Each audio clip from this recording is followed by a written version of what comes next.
sei se já tiveram a oportunidade de assistir a uma orquestra. Já tiveram a oportunidade de assistir a uma orquestra sinfónica?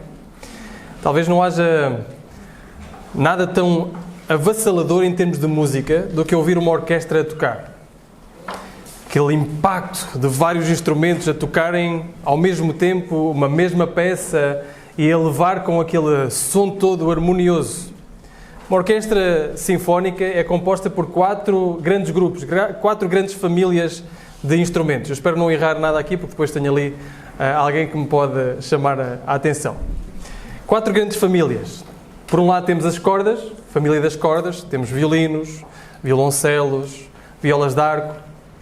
Temos a família dos sopros de madeira, oboés e esses instrumentos por aí. Depois temos os sopros metais, que são os trompetes, trombones, as tubas. E depois temos a percussão, onde nós temos os pratos, onde nós temos as marimbas e os tímpanos, os vibrafones e essas coisas. E essas 4 grandes famílias formam uma só família, que é liderada por um maestro, e ele com a sua batuta vai fazendo com que todos vão andando e todos vão tocando a mesma peça, a sua parte na partitura e possam formar uma bela música, uma bela e harmoniosa música. O mais bonito da orquestra é ser inundado por este som junto, este som harmonioso, que não provém de um só instrumento, mas que provém de vários instrumentos a tocarem harmoniosamente uma pequena parte, e cada um deles toca uma pequena parte, mas a música é um todo. Também creio que não haja nada que sangre mais os nossos ouvidos do que ouvir uma pretensa orquestra onde cada instrumento quer tocar no seu ritmo, quer tocar aquilo que quer, e o som, em vez de harmonioso, sai totalmente disparo, não é? Sai totalmente diferente. Esta manhã eu quero-vos fazer ouvir a melodia da graça. Quero-vos fazer ouvir a doce sinfonia da graça. Perceberam que todos fazemos parte de uma só orquestra, onde cada instrumento precisa de tocar ao ritmo da peça, para que nós possamos formar uma bela e doce melodia. Na semana passada, se os irmãos se lembram e aqueles que aqui estiveram se lembram, nós estivemos no início do capítulo 4, e fomos relembrados que quando a unidade é o tema, não pode haver dilema, disse o Daniel, não é? Fomos relembrados que há uma necessidade de nós trabalharmos, preservarmos, lutarmos, labutarmos intencionalmente pela unidade. A unidade não somos nós que criamos, a unidade é criada por Deus e por isso tem aqueles 7, há um só Deus, há um só Senhor, há um só batismo, há uma só fé. E portanto há 7 uns que Paulo vai repetir ali a partir do versículo 4, se não me engano. A partir do versículo 4, existem 7 uns. Ele diz que isto é o fundamento. Nós não criamos a unidade, nós somos chamados a preservar a unidade através de um espírito humilde, através de longanimidade, através da capacidade de suportarmos uns aos outros. Portanto, devemos manter a unidade do espírito. Mas unidade não significa uniformidade. Isto é, sermos um não significa que sejamos todos da mesma forma, todos iguais. O corpo de Cristo é diverso, o corpo de Cristo é diferente, tem diferentes dons, tem diferentes capacidades. E a unidade na diversidade é o que causa uma doce melodia. Não é todos os instrumentos tocarem a mesma coisa. É cada instrumento tocar a sua parte numa só unidade, que é esta peça, que causa uma doce e bela harmonia, que é isso que nós queremos da igreja. Podemos então pensar na igreja como esta orquestra, onde cada pessoa diferente, diversa, contribui para uma bela melodia, fazendo a sua parte no corpo. Então vamos ao texto e vamos perceber isso. Vamos ser afinados, vamos ser liderados para tocar uma só melodia, mas cada um tocar a sua parte. Vamos ao texto então, Efésios capítulo 4, versículos 7 ao versículo 16. Diz assim a palavra do Senhor. Efésios 4, 7 a 16. Mas a graça foi concedida a cada um de nós, conforme a medida do dom de Cristo. Por isso foi dito: Subindo para o alto, levou cativo o cativeiro e deu dons aos homens. O que significa, ele subiu, senão também que desceu às partes mais baixas da terra. Aquele que desceu é o mesmo que também subiu muito acima de todos os céus, para preencher todas as coisas. Ele designou uns para apóstolos, outros como profetas, outros como evangelistas e ainda outros como pastores e mestres, tendo em vista o aperfeiçoamento dos santos para a obra do ministério, para a edificação do corpo de Cristo, até que todos cheguemos à unidade da fé e do pleno conhecimento do Filho de Deus, ao estado de homem feito à medida da estatura da plenitude de Cristo, para que não sejamos mais inconstantes como crianças, levadas ao redor por todo o vento de doutrina, pela mentira dos homens, pela astúcia da invenção do erro. Pelo contrário, seguindo a verdade em amor, cresçamos em tudo naquele que é a cabeça, Cristo. Nele, o corpo inteiro, bem ajustado, ligado pelo auxílio de todas as juntas, segundo a correta atuação de cada parte, efetua o seu crescimento para a edificação de si mesmo, no amor. Até aqui a palavra do Senhor. Então nós vamos dividir este texto em 3 partes principais. A primeira é a diversidade, a segunda a responsabilidade e, por fim, a maturidade.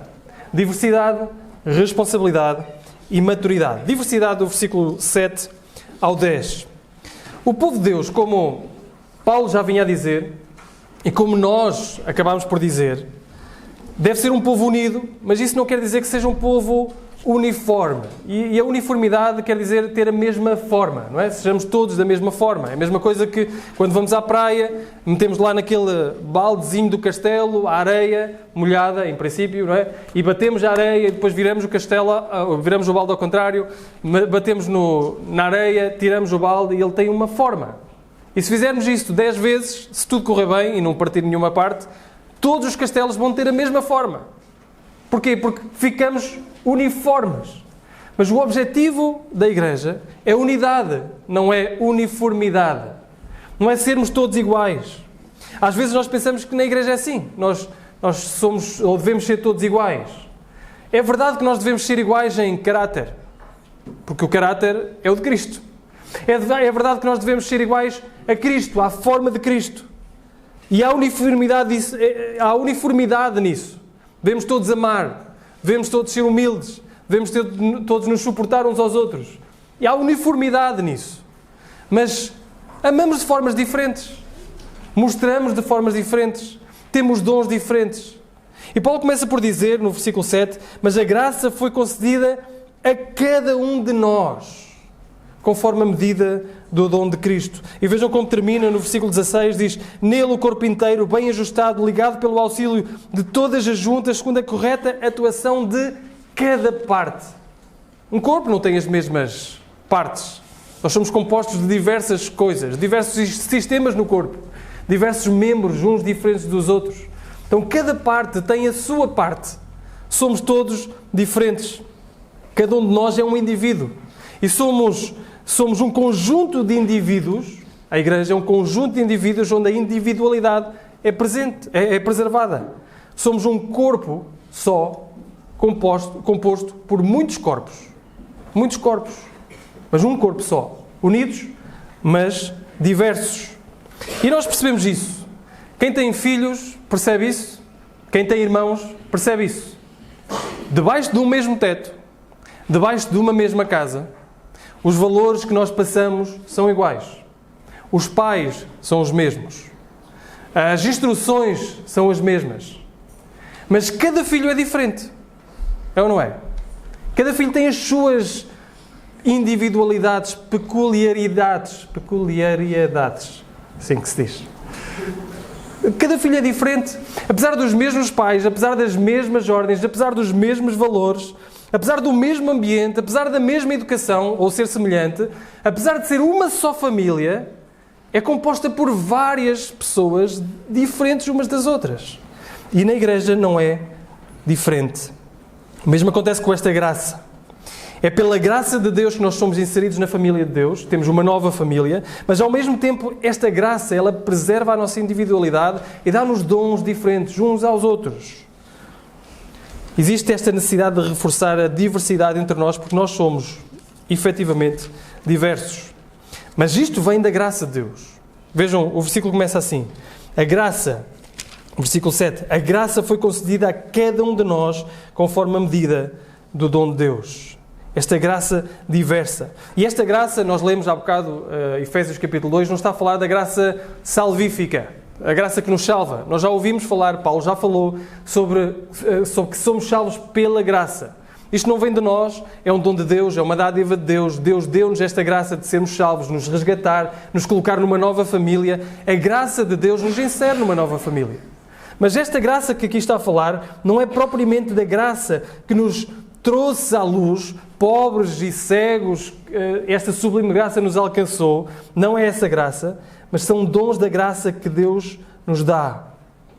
E que nos faz de um só corpo, mas um só corpo muitos. Apesar de muitos somos um, apesar de um somos muitos. E continuamos a ser muitos. É Cristo que nos dá isso. Vejam o versículo 7 e 8, que depois continua e explica. A graça foi concedida a cada um de nós, conforme a medida do dom de Cristo. É Cristo que nos dá isto. E depois ele cita um salmo que nós já lemos, logo no início do culto. Salmo 68, versículo 18, diz assim: Tu subiste ao alto, levaste cativo o cativeiro, recebeste dons para os homens, até para os rebeldes, para que o Senhor Deus habitasse entre eles. Ou os homens foram os teus presentes, algumas traduções dizem isso. Então é Cristo que subiu, ou aliás, ele cita o Salmo, dizer que subiu, levou cativo o cativeiro, deu dons aos homens. Há uma diferença na forma como Paulo aplica este Salmo. Paulo vai buscar um Salmo e diz, esta imagem do guerreiro do Salmo 68, era um guerreiro que ia na conquista, ia na guerra, e depois na volta, quando passava nas cidades, ele recebia dons, recebia despojos, recebia louvor, recebia coisas das pessoas. O soldado ia, conquistava e depois recebia o louvor. E vinha até à sua cidade a receber louvor e a receber coisas e chegava à sua cidade com despojo. Mas aquilo que Paulo diz é que este rei agora, o Salmo 68 que ele cita, este rei agora não recebe dons. Este rei dá dons. Vejam a diferença como Paulo aplica. Este rei agora sobe ao alto, e ele depois explica nos versículos 9 e 10, ele subiu, mas antes precisou descer. Isto é, ele está a falar de uma descida às partes mais baixas, à sua humilhação. Ele veio e se fez como um de nós. O Criador tomou a forma da criatura, se fez como um de nós, se humilhou como um de nós. Não só se humilhou como um de nós, mas foi até à morte e à morte de cruz. E ao ser morto, ele não permaneceu morto, mas ressuscitou. E ressuscitou e não ficou nesta terra. Ele subiu ao alto. E quando chegou ao alto, em vez de receber a glória somente para ele, em vez de receber tudo e os presentes dos homens para ele decidiu dar. Este Cristo é aquele que não só recebe, mas é aquele que dá. Ele dá nova vida. Ele nos faz novos. E não só, ele deu a sua vida, ele nos dá nova vida. E não só isso, ele nos dá dons e continua a dar dons à sua igreja, para que a igreja possa ser diversa e possa ela mesma crescer. Jesus é um tipo diferente de rei. E a graça de Deus é derramada sobre nós para a nossa salvação e para a nossa participação no seu corpo. Nós somos diversos. E nós talvez agora estejamos a pensar, então, mas se isso é verdade, se Deus me deu esses dons, qual é o meu dom? Qual é o meu dom? Porque vejam, ninguém é deixado de fora. Diz, todos aqueles que são salvos, todos aqueles que são resgatados, todos aqueles que são inseridos num corpo, esses têm uma parte a cumprir. Qual é o meu dom? O que é que Jesus me deu? Paulo, em outras passagens, ele vai se preocupar em listar alguns dons. Em 1 Coríntios 12, em Romanos 12, o próprio Pedro também fala sobre algumas listas de dons, mas ele aqui não se vai preocupar em dar uma lista de dons. Ele daqui a pouco já vai falar sobre alguns dons, mas são dons de ofícios, são pessoas que Deus deu à igreja, não alguns dons. A preocupação de Paulo aqui é enfatizar que Cristo dá a cada um dons diferentes. Então, se tu és parte do corpo, se tu és salvo, se tu és resgatado, se tu és inserido a um corpo, tens uma coisa que não é tua. Foi-te dada uma coisa que não é tua. Cristo deu-te um instrumento para as mãos, para tu tocares. E são instrumentos diversos, são instrumentos diferentes. Mas todos nós recebemos isto. E o que nós fizemos foi receber de Cristo aquilo que Cristo determinou segundo o seu dom, segundo a sua graça. Esta graça vem até nós, nos dá algo para as mãos. E isto é diverso, isto é belo. É beleza da igreja, é beleza da melodia, da sinfonia da graça. Deus é glorificado ao unir pessoas e ao dar-lhes dons para que o seu corpo possa crescer. Somos diversos, irmãos. Será que temos agradecido por aquilo que temos recebido? E falo para aqueles que são já filhos de Deus. Porque aqueles que ainda não são filhos de Deus precisam atentar para aquilo que nós lemos há pouco, em Efésios 2, que vem antes, que é o Evangelho, que é a graça que Deus nos dá salvífica, para que sejamos salvos. Aquela graça que nos mostra que Cristo fez tudo e que aquilo que requer de nós é arrependimento e fé, para que possamos ser inseridos num corpo e crescer em maturidade. Será que temos agradecido ao Senhor pelos dons que Ele nos dá? Não são nossos? Ou temos usado os dons para, de alguma forma, nos glorificarmos a nós mesmos? Ou temos desprezado os dons que Deus dá, colocando, enterrando na terra e dizendo: não, eu não vou mexer neles até que Cristo volte. Todos aqueles que são salvos receberam da mão de Cristo alguma coisa para fazer. E diferente. Somos diversos. O que nos leva ao segundo ponto, a partir do versículo 11, que é a responsabilidade. Vejam o versículo 11. Aquele que desceu, e ele designou uns como apóstolos, outros como profetas, outros como evangelistas e ainda outros como pastores e mestres, tendo em vista o aperfeiçoamento dos santos para a obra do ministério, para a edificação do corpo de Cristo. Agora Paulo lida com alguns dons em particular. E mais uma vez notem que não está a falar de dons por si, está a falar de pessoas, está a falar de ofícios. Ele deu uns para apóstolos e profetas, outros para evangelistas, outros para doutores, e para pastores e mestres, ou pastores e doutores. E, portanto, ele está a falar de pessoas específicas, com uma função específica. Todos eles estão relacionados com o ministério da palavra. Todos eles estão relacionados com a aplicação, com a proclamação da palavra. Apóstolos, profetas, evangelistas, pastores e mestres. Todos eles estão relacionados com este ofício, porque têm um objetivo e já o veremos. Mas olhando só para estes, em primeiro lugar, devemos esclarecer o seguinte. Apóstolos e profetas, Paulo já vem a dizer isso no capítulo 2, versículo 20, no capítulo 3, versículo 5, que apóstolos e profetas são parte do fundamento da igreja. Já aqui alguém construiu casa? Já? Quantas vezes tiveram que construir o fundamento? Uma. Ninguém constrói o fundamento, e depois outro fundamento, e depois outro fundamento, e depois outro fundamento. E a casa é toda fundamento. Só há um fundamento. Em primeiro lugar, Cristo. E depois, apóstolos e profetas, como aqueles que proclamam Cristo, são o fundamento da igreja. Apóstolos, aqueles que viveram com Jesus. Apóstolos, aqueles que se privaram com Jesus. Apóstolos, aqueles que tinham a responsabilidade de proclamar o Jesus com quem estiveram. E depois, os profetas. E aqui, quando fala de profetas, está a falar de profetas do Novo Testamento. E estamos a falar de profetas como Lucas, por exemplo. Lucas não era um apóstolo. Lucas não andou com Jesus. Lucas andou com Paulo. Mas Lucas, só ele, escreveu 1/3 do Novo Testamento. Entre o Evangelho de Lucas e Atos dos Apóstolos. Portanto, Lucas era um profeta, no bom sentido da palavra. Naquele sentido em que ele recebeu inspiração pelo Espírito Santo e escreveu e nos deixou escrito pelo menos 1/3 do Novo Testamento. Apóstolos e profetas fazem parte do fundamento da igreja. E depois tem os evangelistas e tem os pastores e doutores. E estes ainda continuam na proclamação da mensagem do Evangelho. Evangelistas numa vertente de proclamação das boas novas de Jesus Cristo, e pastores e mestres como aqueles que aplicam, como aqueles que pastoreiam, como aqueles que exortam a partir da palavra de Deus. E destes ainda, nós só temos orientações no reconhecimento, hoje, dos pastores. Não é? Lá na primeira carta de Timóteo, lá em Tito, nós temos já orientações para a igreja reconhecer tanto pastores como diáconos. Estão relacionados com o ministério da proclamação. Mas qual a razão então de Paulo mencionar estes dons, não mencionar outros? Mencionar estas pessoas, estes ofícios. Ele mesmo deu estas pessoas para a igreja, mas tem um propósito. Versículo 12.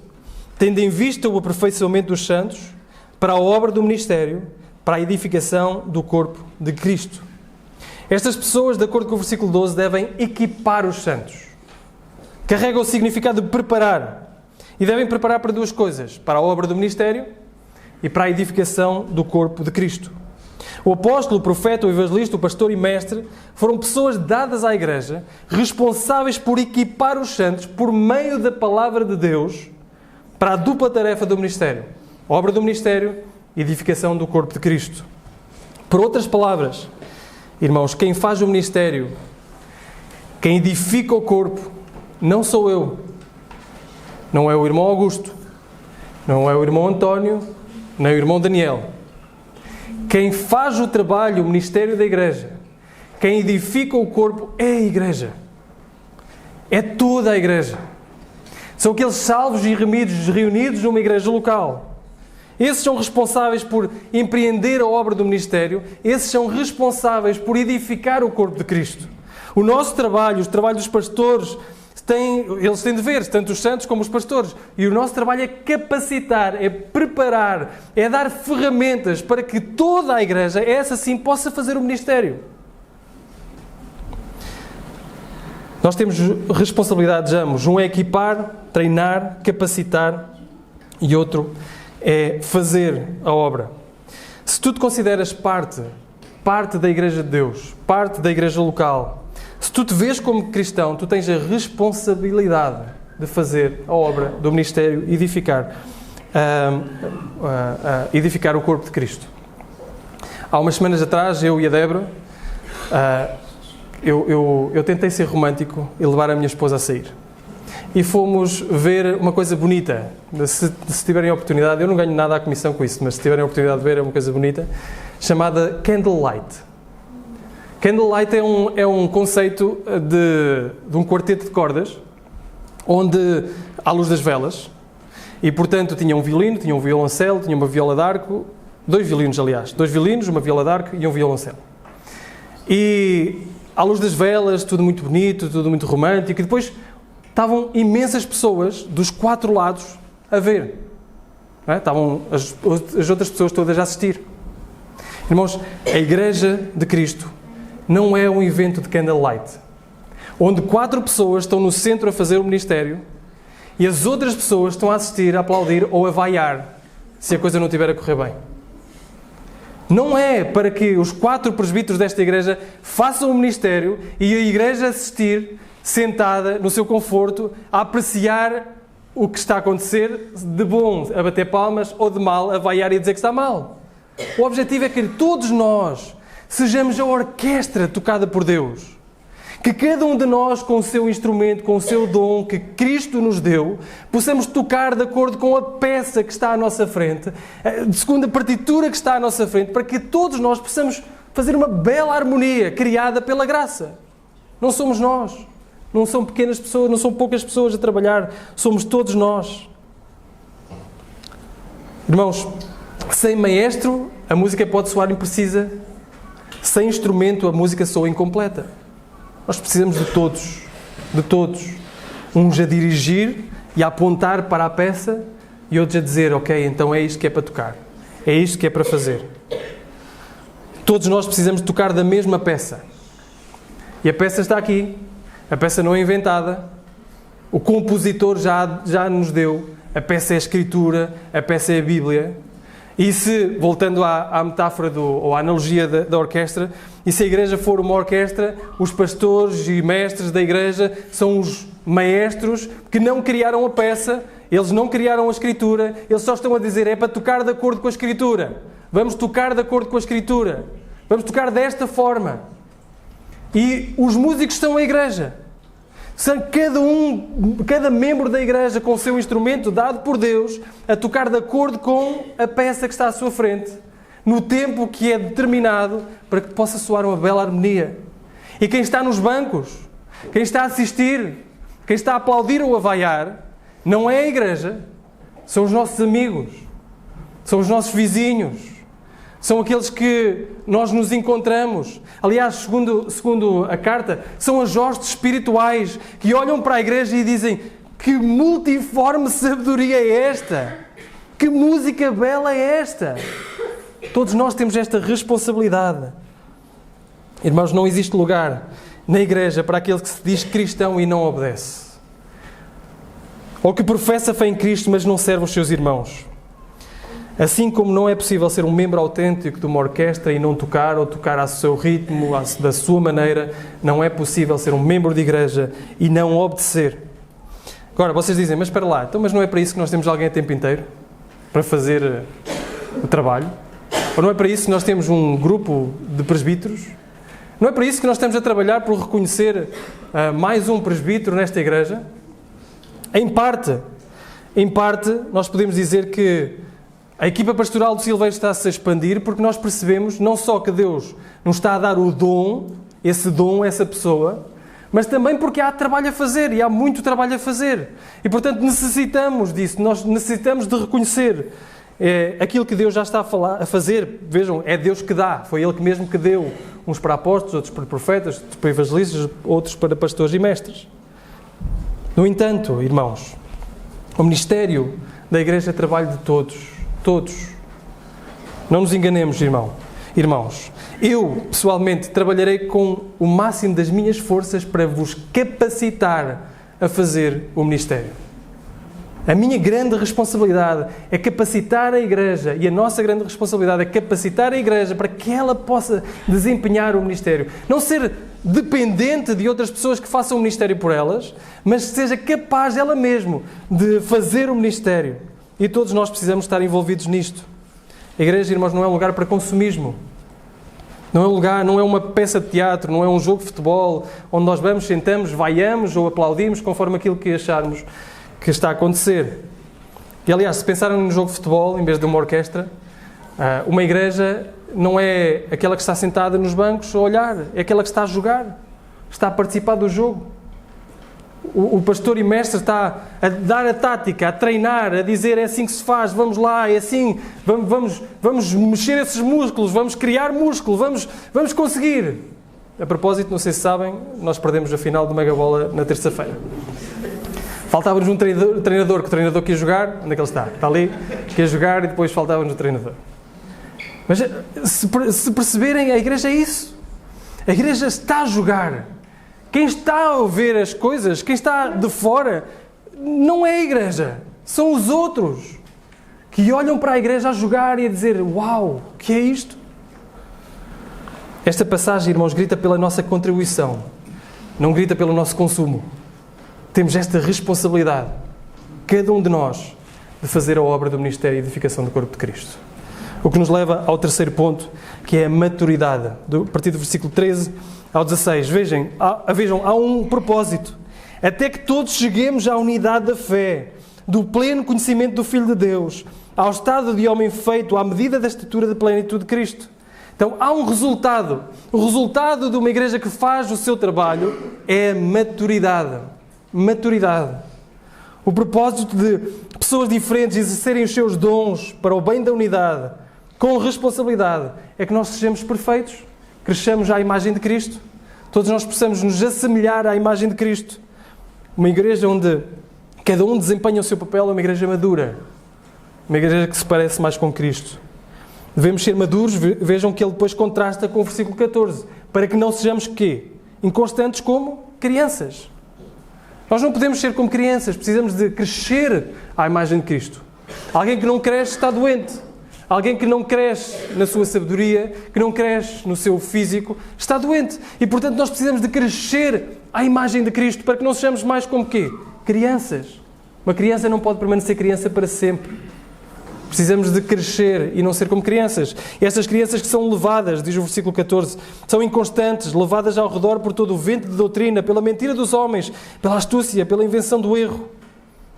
A imagem que nós temos é de uma criança inconstante e nós sabemos isso. Uma criança é inconstante. Uma criança é volátil nas suas opiniões. Eu não mando os meus filhos muitas vezes para a casa do Daniel, senão eles depois bem sportinguistas. Eles são voláteis nas suas opiniões. Agora, percebam, o que nós queremos é que os nossos filhos cresçam e sejam capazes de, na nossa ausência, serem maduros o suficiente para tomarem as suas decisões. Os nossos filhos saem de nós. Nós não vamos ter sempre os nossos filhos junto de nós. Nós vamos enviar os nossos filhos vão para a escola, os nossos filhos vão ter os seus amigos na escola, o seu grupo de amigos, os nossos filhos vão para a universidade, os nossos filhos vão crescer. E se hoje nós não investirmos em capacitá-los, em dar-lhes valor, em trazê-los à maturidade, quando eles estiverem sozinhos, eles vão tomar decisões que não são de acordo com aquilo que devem tomar. Vão entrar por caminhos errados. E aquilo que nós queremos para os nossos filhos não é diferente do que aquilo que queremos para a igreja. Nós queremos que a igreja cresça em maturidade, cresça na palavra, para que quando estiver sozinha ou quando estiver diante de dilemas, possa tomar as melhores decisões. Possa escolher o que ouvir, possa escolher o que ver. E hoje em dia, as coisas estão muito mais difíceis do que estavam há uns anos atrás.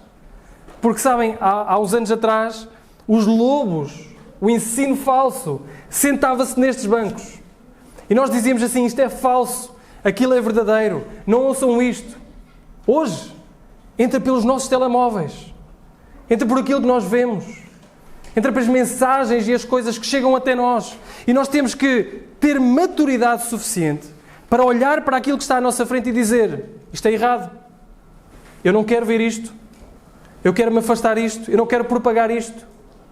E isto só acontece quando todos nós exercemos os nossos dons, segundo aquilo que é o dom de Cristo, com esta graça maravilhosa que nós recebemos de Cristo, e os colocamos com responsabilidade em prática para crescermos em edificação e em maturidade à imagem de Cristo.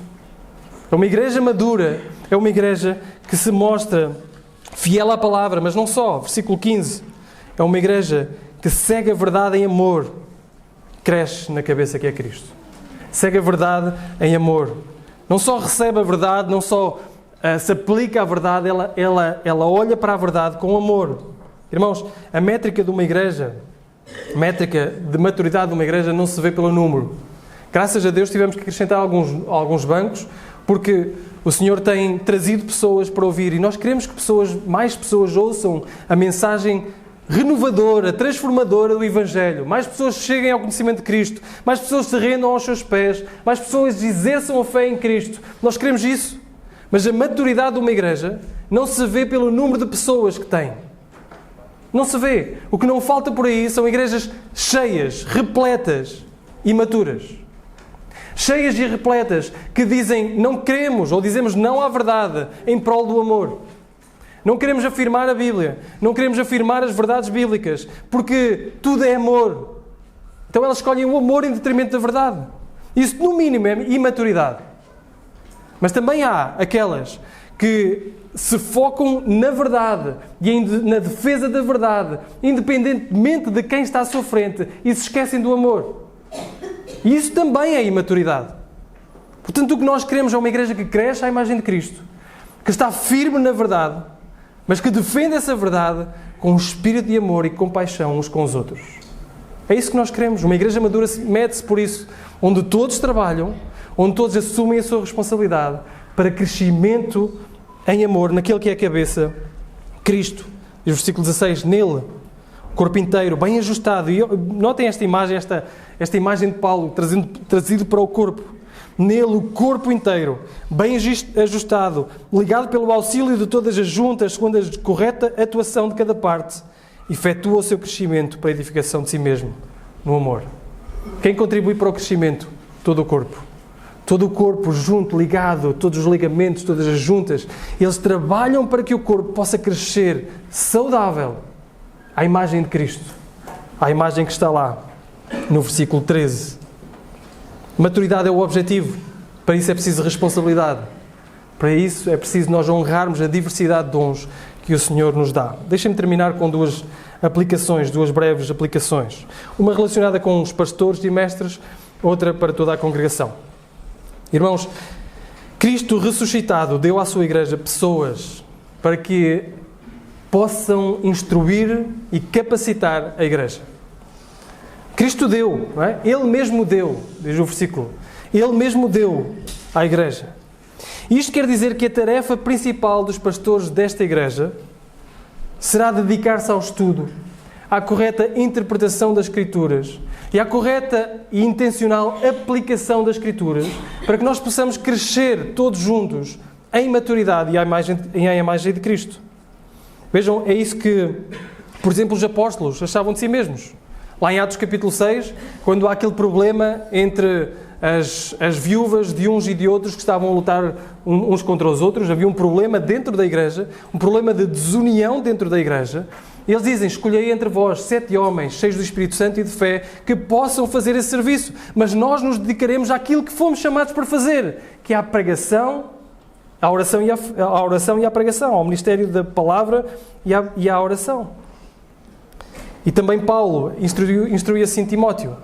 Quando tem que instruir a Timóteo, e diz lá na primeira carta: eu digo-te isto, que é para, enquanto eu não chegar, tu saibas como se deve proceder na casa de Deus. Ele diz lá em 1 Timóteo 4, 11: manda estas coisas e ensina-as. Ninguém despreza a tua mocidade, mas sei o exemplo dos fiéis na palavra, no trato, no amor, no espírito, na fé, na pureza. Isto quer dizer, se eles olharem para ti, que vejam um exemplo do que um cristão deve ser. Se olharem para ti, que vejam um exemplo daquilo que deve ser um cristão. E a seguir diz: persista em ler, exortar, ensinar, até que eu vá. Ou, na segunda carta, volta a dizer a Timóteo: conjuro-te depois diante de Deus e do Senhor Jesus Cristo, que há de julgar os vivos e os mortos, na sua vinda e no seu reino, que pregues a palavra. Enche a tempo e fora de tempo. Corrijas, repreendas, exortes com toda a longanimidade e doutrina. Irmãos, citando o pastor Tiago Oliveira, que os irmãos conheceram no retiro, alguns irmãos conheceram no retiro, ele diz o seguinte: o ministério pastoral, biblicamente definido, é na sua grande maioria invisível. Na sua grande maioria invisível. Ninguém vê as horas usadas em oração e estudo. E muito poucos veem as horas usadas em aconselhamento. Portanto, na sua grande maioria, o ministério pastoral é invisível. Mas é um ministério que está a capacitar a igreja para que ela mesma possa desempenhar o ministério. Portanto, para os meus colegas presbíteros desta igreja e para um futuro presbítero, esta deve ser a nossa principal tarefa, irmãos. Na pregação, no discipulado, no aconselhamento, é usar a palavra para dar instrução, para dar capacidade, para treinar os músculos daqueles que estão à nossa volta, para que eles mesmos possam desempenhar o seu ministério. Nada de maior valor pode ser feito por esta igreja senão ensinar, capacitar, aconselhar, discipular com a palavra, para que ela possa ser capaz de enfrentar e de se edificar a si mesma. E se falharmos em fazer isto, falhamos na missão que Deus nos deu. E para a igreja, a pergunta é esta a expectativa que vocês têm dos pastores desta igreja? Dos presbíteros desta igreja? Ou a expectativa é em questões mais práticas? Isto é preciso arranjar isto, é preciso arranjar aquilo, é preciso colocar isto, é preciso tratar do som, é preciso disto, é preciso organizar um programa. E, portanto, se é preciso fazer isto, quem é que vai fazer? São eles, porque eles é que devem fazer isso. A expectativa da igreja deve ser: não vamos tirar-lhes o tempo de ensino e de pregação e de discipulado e de aconselhamento com estas coisas que nós mesmos podemos fazer. O objetivo é olharmos para aquilo que há a igreja a fazer e perceber o que é que pode distrair, porque há coisas importantes e há coisas essenciais. E Satanás é muito capaz, muito criativo até, a tornar coisas importantes e essenciais. E dizer: é importante tu fazeres isto. Não, é essencial tu fazeres isto. Tirando-nos aquilo que é essencial realmente aos pastores da igreja. O que me leva ao segundo ponto: uma igreja madura serve. O que se espera, aliás, de uma igreja madura é uma igreja que ouve a palavra, pensa na palavra e aplica a palavra. Uma igreja pode ter uma boa exposição bíblica, pode até usar a palavra nos aconselhamentos, pode usar a palavra nos discipulados, mas se depois a igreja não perceber e as pessoas individualmente não perceber a responsabilidade que têm de aplicar essa palavra na vida e não crescer em maturidade, isso de nada serve.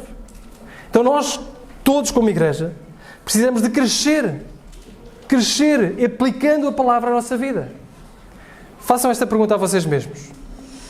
Se todos tocassem um instrumento no tempo e com a frequência que eu toco, como é que seria a melodia da igreja? Se todos aplicassem o dom que Deus deu, Da forma como eu aplico o meu, com a frequência que eu aplico o meu, desenvolvendo como eu aplico o meu, ou como eu tenho desenvolvido o meu, como é que seria o resto da igreja? Temos a responsabilidade de isto que não é nosso e que recebemos, o desenvolver. A expectativa é que nós, sendo ensinados, expostos, capacitados, possamos cuidar agora da obra do ministério, da edificação do corpo de Cristo, todos juntos, estas juntas e medulas, todas juntas, crescendo à imagem de Cristo. Queremos ser uma igreja que serve uns aos outros, que cuida uns dos outros, que coloca os dons que Deus dá ao seu serviço, capaz de amar, capaz de cuidar, capaz de prover, capaz de amparar uns pelos outros. Os presbíteros vão liderar o ministério, vão fazer também, mas vão liderar o ministério. Os diáconos vão facilitar o ministério para que ele possa acontecer, mas quem vai fazer o ministério somos todos nós. Todos nós, como igreja. Nós queremos ser, irmãos, e termino com isto, nós queremos ser como Filipe. Conhecem a história de Filipe? João capítulo 1. Filipe vai ter com Natanael e dissemos, achámos o Messias. Achei o Messias. Jesus de Nazaré.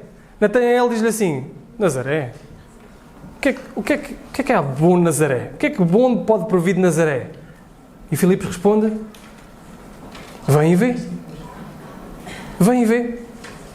O que nós queremos é sair lá para fora, para os nossos amigos, para os nossos colegas, para aqueles que encontramos uma só vez na fila do supermercado e por acaso aquilo demorou porque a pessoa está a ter um problema com o cartão e nós estamos ali a demorar, estamos a falar com a pessoa e de repente começamos a falar sobre Jesus. Pode acontecer. E nós dizemos, eu creio em Jesus. Mas onde é que viste Jesus? Eu vi Jesus lá naquela aldeiazinha do Silveiro. Que poucos habitantes tem. Muito insignificante. Mas tu viste Jesus aí? É aí que tu viste Jesus? E nós respondemos, vem e vê. Vem e vê. E a expectativa é que quando entrem por estas portas, vejam uma igreja madura, uma igreja que está firme na verdade, uma igreja que fala a verdade em amor uns para com os outros, uma igreja que, segundo esta passagem, cresceu em maturidade à imagem de Cristo. E quando eles olhem para nós, não vejam Cristo somente nos presbíteros, mas vejam Cristo na igreja. Aqui é uma comunidade que honra a Cristo. Aqui eu posso experimentar o amor de Cristo. Aqui eu posso experimentar o dom de Cristo. E se tu és uma pessoa nova hoje, aqui, a minha expectativa é que tu vejas Cristo nesta igreja.